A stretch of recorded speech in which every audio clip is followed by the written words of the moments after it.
तो hello student, आप लोग कैसे हो? उम्मीद हो कि आप लोग अच्छे होंगे। तो सबसे पहले हम इसमें क्लास 9th के जीव विज्ञान जान रहे हैं। क्या जानेंगे? जीव विज्ञान के बारे में। जीव विज्ञान तो सबसे जो है इसमें पहले जो चित्र बनाए हैं उसको हम क्या करेंगे? प्रोकैरियोटिक कोशिका की संरचना। ये जो है इतना फोटो जो है ये क्या है? प्रोकैरियोटिक कोशिका की संरचना है। तो इस संरचना में ऊपरी भाग को फ्लैजेलम कहते हैं। क्या कहते हैं ऊपरी भाग को? इसको ऊपरी भाग को हम कहेंगे फ्लैजेलम। फ्लैजेलम फ्लैजेलम ऊपरी भाग को कहेंगे। इस ऊपरी भाग को, शीर्ष भाग को फ्लैजेलम कहेंगे और इस भाग को हम कोशिका भित्ति कहेंगे। इस भाग को क्या कहेंगे? कोशिका भित्ति। इसी भाग को कोशिका भित्ति कहा जाता है। कोशिका भित्ति इसको क्यों कहा जाता है? क्या कि ये आंतरिक कोशिका का एक जो है कठोर कवच की तरह जो है काम करता है। इस कठोरता के कारण आंतरिक जो है कोशिका ये सुरक्षित रह पाता है। ये कोशिका भित्ति कहलाता है। और ये दोहरी पट्टी जो आप देख रहे हैं, ये दोहरी पट्टी को हम कोशिका झिल्ली कहते हैं। क्या कहते हैं? इस झिल्ली को कोशिका झिल्ली कहते हैं, जिससे इसमें जालीदार संरचनाएं जो है होती है, जो एकदम मुलायम एवं लचीली होती है, जिसके कारण जो है।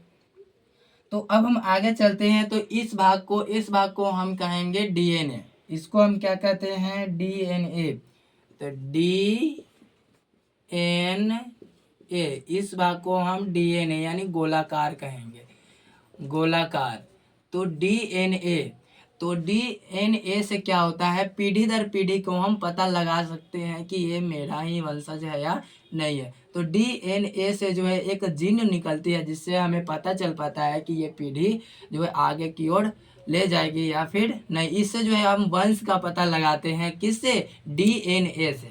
तो डीएनए से हम वंश का भी पता लगाते हैं। और जो है ये भाग को हम क्या कहेंगे? इस भाग को प्रकाश संश्लेषी झिल्ली कहेंगे। इस भाग को हम प्रकाश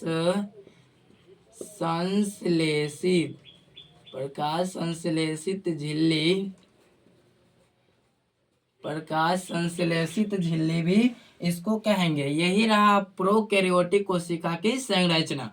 तो प्रोकैरियोटिक कोशिका के जो है कुछ अंतर है यूकैरियोटिक में। तो इसका जो वास्तविक केंद्र जो है अनुपस्थित, यानी कि अनुपस्थित रहता है। इसका जो है इसमें केंद्र ही नहीं होता है।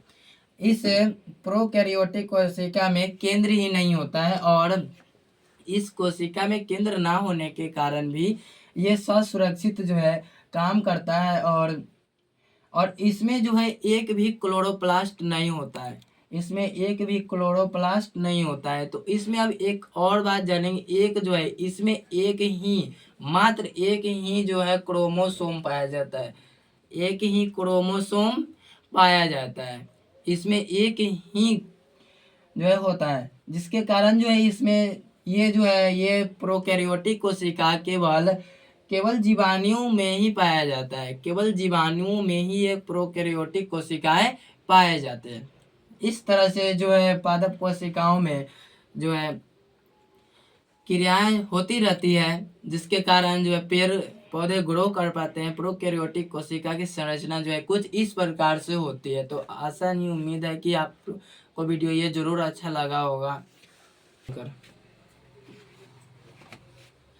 तो स्टूडेंट्स, हम जान रहे थे प्रोकैरियोटिक कोशिका और यूकैरियोटिक कोशिका में। अब थोड़ा सा अंतर जान लेंगे।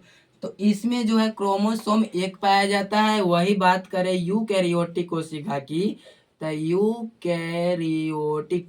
तो यूकैरियोटिक कोशिका की बात करें तो यूकैरियोटिक कोशिका में एक क्रोमोसोम नहीं बल्कि जो है क्रोमोसोम जो है इसमें बहुत सारे क्रोमोसोम जो है होते हैं।